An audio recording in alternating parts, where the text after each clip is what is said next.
For 30 years, Johnny Carson wasn't just a television host. He was America's nightcap, the last voice millions heard before drifting off to sleep. And now, ladies and gentlemen, here's Johnny.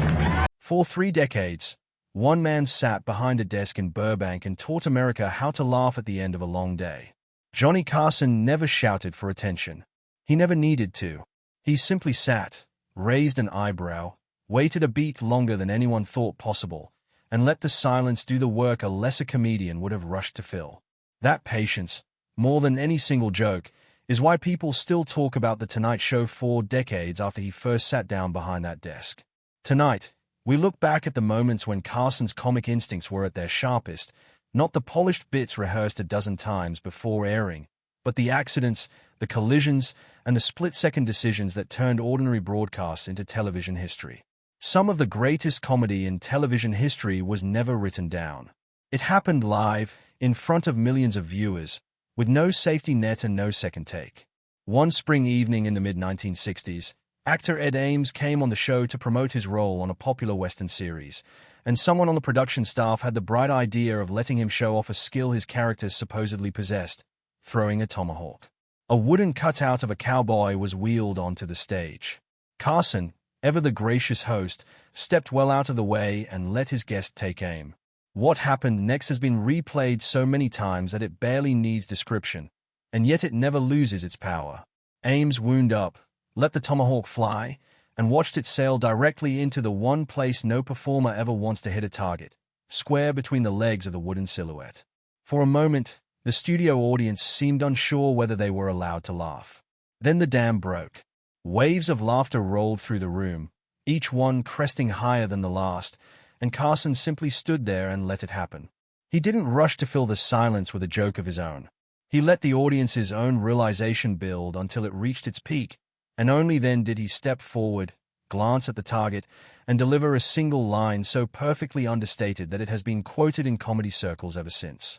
The studio nearly came apart. Every attempt to move the show forward collapsed the moment Carson so much as glanced back at that tomahawk still lodged exactly where it had landed. What made the moment immortal wasn't the joke itself. It was Carson's refusal to rush it. He trusted his audience to get there on their own. And when they did, his timing turned an accident into one of the most replayed seconds in the history of late-night television. If the tomahawk incident showcased Carson's quickness, another moment nearly a decade later revealed something audiences almost never got to see: Carson himself, utterly unable to hold it together. Among his most beloved recurring characters was a turbaned mystic who could supposedly divine the answers to questions sealed inside envelopes before he'd even opened them, a bit built entirely around a formula so familiar that longtime viewers could recite it along with him. He would press an envelope to his forehead, announce a nonsensical answer with total conviction, then tear it open to reveal an equally nonsensical question, the comedy arriving entirely from the mismatched collision of the two. One night, the character intoned a strange phrase with his usual mock solemnity, then opened the envelope to read aloud a question so absurd, involving a chant and a farm animal meeting an explosive end, that Carson simply could not continue. What started as a small crack in his composure spread instantly. He tried to move to the next envelope and failed. He tried again and failed harder. His longtime sidekick, seated just a few feet away, only made things worse with a booming laugh of his own. And soon Carson had collapsed forward onto the desk entirely, shoulders shaking, unable to speak. When he finally lifted his head, there were tears on his face.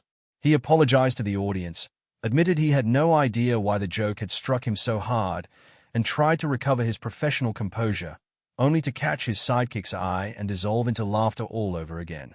It took nearly 2 full minutes of airtime, an eternity by broadcast standards, before he could finish the bit. Audiences didn't just laugh at the joke that night. They laughed at getting to see the most controlled man on television lose all control of himself, and in doing so, become suddenly, delightfully human. Most performers dread a joke that dies in silence. Carson built an entire art form around it. Every night, his opening monologue ran a gauntlet of 8 or 10 topical jokes with no safety net. Unlike the heavily workshopped monologues of later eras, his jokes lived or died in real time, and plenty of them died. What separated Carson from every host who came after him was what happened in the half-second after a joke failed to land. Rather than rushing past the silence, he leaned into it. He would look directly into the camera, let the dead air stretch just long enough to become its own kind of tension, and then ask the audience, with total sincerity, how many of them had actually enjoyed the joke that had just bombed. The camera would find some unlucky soul awkwardly raising a hand, and the room would erupt in laughter far bigger than anything the original joke could have earned on its own.